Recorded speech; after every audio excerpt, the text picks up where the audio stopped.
मैंने last video में आपको बताया कि ईबे पे अगर आप लोग आना चाह रहे हैं तो कौन कौन सी कॉमन मिस्टेक्स हैं जो आप लोग करते हैं, नुकसान उठाते हैं, वो आप लोगों ने अवॉइड करनी है।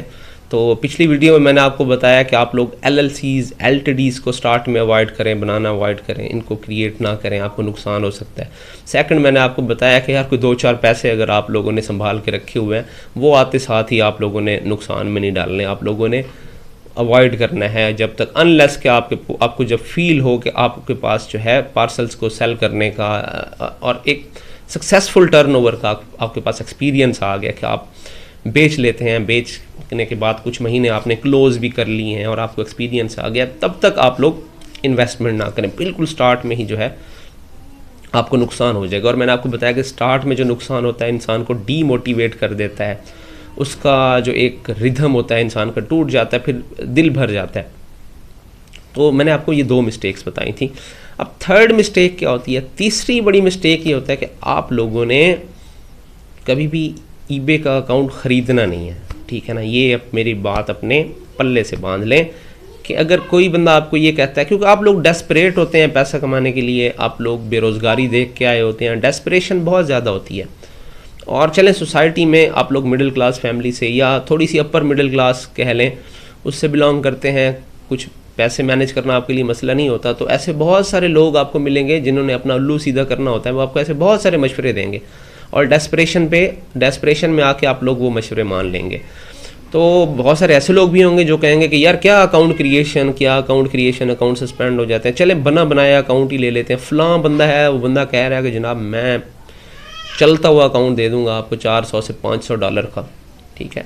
इस तरह का कोई भी फिगर वो बता के क्या करते हैं, आपसे पैसे भरवाते हैं। पैसे भरवाने के बाद आपका खर्चा हो जाता है और आपका अकाउंट कुछ दिन चलता भी है, उसके बाद सस्पेंड हो जाता है। ईबे के जो सेलर अकाउंट है इनमें फ्लिपिंग का कोई ऑप्शन नहीं है, ओनरशिप जो है ट्रांसफ़र नहीं की जा सकती, ठीक है ना। मिसाल के तौर पे मेरे नाम का ईबे का सेलर अकाउंट किसी और के नाम पर ट्रांसफ़र नहीं हो सकता। तो अगर ओनरशिप ट्रांसफ़र नहीं हो सकती तो आप लोग किसी के भी जो है ना अकाउंट को बाय नहीं कर सकते। आप ख़रीदेंगे तो कल कुछ ही दिन के अंदर आप लोगों के साथ मसाइल बनना शुरू हो जाएंगे, ठीक है, मसले क्रिएट होना स्टार्ट हो जाएंगे। और ये जो है अकाउंट फ्लिपिंग, जो आप लोग अकाउंट ईबे के ख़रीद लेते हैं, सेलर अकाउंट ख़रीद लेते हैं, ये बहुत रिस्की होता है, ठीक है। इसमें जो है शॉर्ट टर्म के अंदर जो लोग बेईमानियाँ करते हैं, 2 नंबरियाँ करते हैं, वो तो कोई बेनिफिट पहले ले लेते होंगे, आजकल तो ऐसा पॉसिबल नहीं है, लेकिन इसके अलावा इसका और कोई काम नहीं है। आप लोग जो है कोई आप लोगों को अगर ये ठगी लगा दे कि जनाब अकाउंट आप लोगों ने ले लेने हैं, तो मैं आपको बता रहा हूँ कि ईबे जो है आजकल तो बहुत ज़्यादा स्ट्रिक्ट है। आपसे हर तीसरे चौथे दिन, 5वें दिन, 10वें दिन कहीं ना कहीं जाके जो है वो वेरिफिकेशन मांगेगा और जिससे आपने लिया हुआ है वो बंदा आपको पता चलेगा कि एग्जिस्ट ही नहीं करता। और यहाँ आजकल जो है लोग 2 नंबरियाँ करके बड़ा पैसा कमाता है। एक बंदे का जो है ना अकाउंट नाम के ऊपर 20-20, 25-25 अकाउंट भी बना देते हैं। ईबे का अगर आप राइट वे में अकाउंट बनाए ना, लाइक जो एक प्रोटोकॉल्स फॉलो किए जाते हैं, सारे सर्टन प्रोटोकॉल्स को प्रोफेशनली फॉलो करें बिल्कुल 100%, ऐसे नहीं जैसे ये पाकिस्तानी लोग आपको सिखा रहे होते हैं कि इस तरह ईबे बना लें, इस तरह नहीं। ये मैं आपको गारंटी से कह रहा हूँ, इनको तरीका नहीं आता अकाउंट क्रिएशन का। पाकिस्तान में मैं हार्डली किसी को भी ऐसे बंदे को नहीं जानता जो अकाउंट क्रिएशन में प्रोफेशनल अकाउंट क्रिएशन करता हो, सारे ही अनाड़ी हैं। तो प्रोफेशनल वे में अगर आप लोग अकाउंट क्रिएट करें ना तो अकाउंट बनना स्टार्ट हो जाते हैं। एक ही बंदे के 10 अकाउंट भी बना सकते हैं आप लोग, ठीक है ना। मैं आपको गारंटी से कह रहा हूँ 10 अकाउंट भी बन जाएंगे, ठीक है। उन पे सेल्स आना भी स्टार्ट हो जाएंगी। लेकिन वो सस्पेंशन का जो मरहला है ना, वो कुछ टाइम के बाद लगता है। MC0 MC999 का जो आपकी होती है ना सस्पेंडेड अकाउंट के साथ कोई अकाउंट रिलेट कर रहा हो, तो वो क्या होता है, सस्पेंशन फौरी नहीं आती, वो बाद में जाके आती है। तो फिर ये 20-20 अकाउंट जो होते हैं एक ही बंदे के नाम पे, ये होते तो प्रोफेशनल है, इन लोगों को पता होता है काम किस तरह किया जाता है, जी 2 नंबरियाँ करते हैं।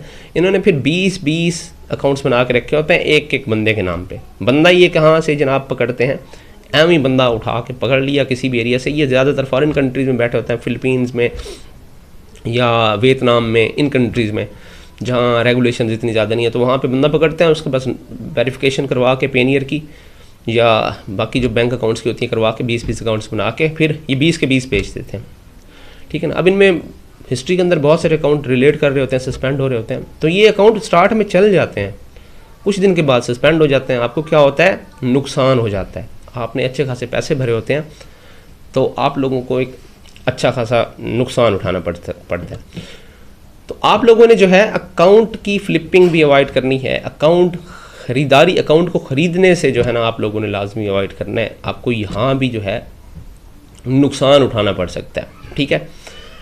तीसरा बड़ा जो है यहाँ पे इस वीडियो के अंदर मैं आपको बताऊँ जो मिस्टेक होती है आप लोगों से, वो होती है कि डेस्परेशन जो होती है ना, डेस्परेशन दावत देती है ठगबाज लोगों को आपको चूना लगाने की, ठीक है ना। तो डेस्परेशन जब भी आपके पास आपको होगी, आप लोग गलतियां करेंगे, ठीक है ना। डेस्परेशन भी, बेरोज़गार बंदा ज़ाहिर है वो बेचारा क्या करे, परेशानी तो होती है, रोज़गार अगर ना हो, जेब खाली हो तो, लेकिन फिर भी आप लोगों ने सब्र लाजमी तौर पे करना है। और इस स्टेज के ऊपर जब आप लोग नया नया काम कर रहे होते हैं, एक चीज़ आपने लाजमी अवॉइड करनी है कि आप जब ईबे का काम सीख रहे होते हैं और इवन सेलर अकाउंट बना लेते हैं, तो बहुत सारे लोग आपको ऑफ़र कर रहे होते हैं कि उनके पास स्टॉक पड़ा हुआ है, स्टॉक बेच लें, ठीक है ना। स्टॉक पड़ा हुआ है यूके में, यूएसए में, रेडी टू शिप स्टॉक है, आप इसको अपने अकाउंट पे लगाएं और बेचना शुरू कर दें।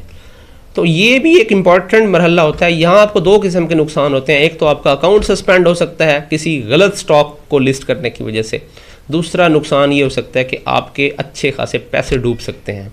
आपके साथ इस मौके पे अच्छा खासा फ्रॉड भी किया जा सकता है, और ये वाला फ्रॉड बहुत आम है पाकिस्तान में आजकल। तो इस फ्रॉड से लोग बड़ा पैसा कमा रहे हैं, ठीक है ना। सादा लोहो जो है ना लोग होते हैं, वो बेचारे आते हैं इस फील्ड में, और ज़्यादातर ट्रेनर जो होते हैं, लोग ट्रेनिंग दे रहे होते हैं ना, सिखा रहे होते हैं, ये लोग बहुत धोखा देते हैं, ठीक है ना। इनके अंदर ये फ्रॉड बहुत ज़्यादा पाया जाता है। इन्होंने अपने कुछ वेयर हाउसेज बना रखे होते हैं, वहाँ पे स्टॉक वगैरह रखा होता है, तो ये लोगों को फांस लेते हैं। लोगों से पैसा बटोर लिया, लोगों से एडवांस पैसे रख लिए अपने पास, किसी को कहा कि जनाब 2 से 3 लाख रुपए जमा करवा दें, आपको कोर्स भी सिखाएंगे और साथ साथ जो है हम आपके पैकेजेस भी शिप करेंगे। और फिर बाद में उन बेचारों को पता चलता है कि उस्ताद जो है वो तो तितर हो गया, या उस्ताद जो है अब उनकी बात ही नहीं सुन रहा, पैसे डूब गए हैं, पैसे खा गया उस्ताद उनका। तो वो लोग जो इस फील्ड के अंदर न्यू हैं, इस फील्ड के अंदर आ चुके हैं और कहीं पे सीखने चले गए हैं, और उस्ताद उनसे कह रहा है कि जनाब मेरे पास बाकायदा स्टॉक है, आप लोग स्टॉक बेचना स्टार्ट करें, तो आप लोगों ने कभी भी जो है अपनी आंखें, कान, सेंसेस को खुला रखना है। कभी भी आप लोगों ने एडवांस पेमेंट्स नहीं करनी, बड़ी बड़ी अमाउंट्स नहीं दे देनी ऐसे लोगों को कि जनाब ये ले लें और हमारा जो है आपने ऑर्डर्स लगाने हैं, हमें सेल्स आएंगी, आप ऑर्डर लगाएंगे। किसी को भी इस हवाले से आप लोगों ने ट्रस्ट नहीं करना, आप लोगों ने पैसा नहीं पकड़ाना, ठीक है ना। इससे भी बहुत सारे लोगों को पाकिस्तान के अंदर बहुत ज़्यादा नुकसान होता है। और इसमें जो इन्फ्लुएंस होता है ना, वो उस्तादों का होता है। जो ये गली गली में आप लोगों को सिखाने वाले आजकल आके बैठ गए हैं, इनके अंदर ये बहुत सारा रुझान है, इससे ये बहुत ज़्यादा पैसा कमा रहे हैं, ठीक है ना। ये स्टॉक रखते हैं, ये इसी तरह स्टूडेंट्स को कैप्चर किया और उनसे एडवांस पैसे ले लिए, और फिर उनको 6-6 महीने, उन बेचारों को सेल आती नहीं है, पैसे 5-5, 6-6 लाख, 10-10 लाख रुपए ले लिए। सेल उनको आ रही होती है कभी एक महीने में 20,000, कभी 30,000, कभी 40,000। वो बेचारे पैसे वापस भी नहीं मांग सकते। ये फिर उनको कहते हैं कि हमने इन्वेस्ट कर दिए आपके पैसे, अब पैसे वापस नहीं आ सकते। तो ये फिनोमिना भी आप लोगों ने लाजमी तौर पे अपने माइंड में रखना है, ठीक है। और अगर जो है प्रोडक्ट ले लिया आपने, इवन आपने बहुत अच्छे तरीके से ले ली है, ज़्यादा पैसे भी नहीं दिए, आपने ऑर्डर टू ऑर्डर पेमेंट करनी है, तो ये आपको पहले इतना सेंस होना चाहिए, आप लोगों को पता होना चाहिए कि लिस्ट करने से पहले चेक कर लेना चाहिए कि ये प्रोडक्ट आपके लिए मसाइल पैदा कर सकती है, कहीं आपका अकाउंट तो नहीं सस्पेंड करवा देगी ऐसी प्रोडक्ट। तो ये आपको पता होना चाहिए। खैर मैं ये ट्रेनिंग में ही आप लोगों को सिखाता हूँ, यहाँ ओपनली अगर ये चीज़ें डिस्कस की जाए तो फिर ये काम नहीं करती। तो ये भी आपके पास एक स्किल होना चाहिए कि आपको पता होना चाहिए कि ये फ्रॉडी अगर प्रोडक्ट ऐसी दे रहे हैं, ये ना हो लगाते साथ ही ईबे हमारा अकाउंट सस्पेंड कर दे और उधर से उनको पैसे दे बैठे और वो पैसे ही खा जाएं। तो आप लोगों को ये फैक्टर्स भी लाजमी तौर पे कंसीडर करने चाहिए, ठीक है ना। और अभी आगे भी बहुत कुछ है, आप लोगों को मैं इतना गाइड कर दूंगा कि आप लोगों को फ़ायदा हो जाएगा। 3rd पार्ट भी मेरा आएगा इसी टॉपिक के ऊपर कि आपने कौन कौन सी चीज़ों से बच के रहना है जो आपको ईबे पे काम करने के दौरान, सीखने के दौरान नुकसान दे सकती हैं। तो आप लोगों ने टच में रहना है। मेरी 3rd वीडियो भी इंशाल्लाह जल्दी आ जाएगी।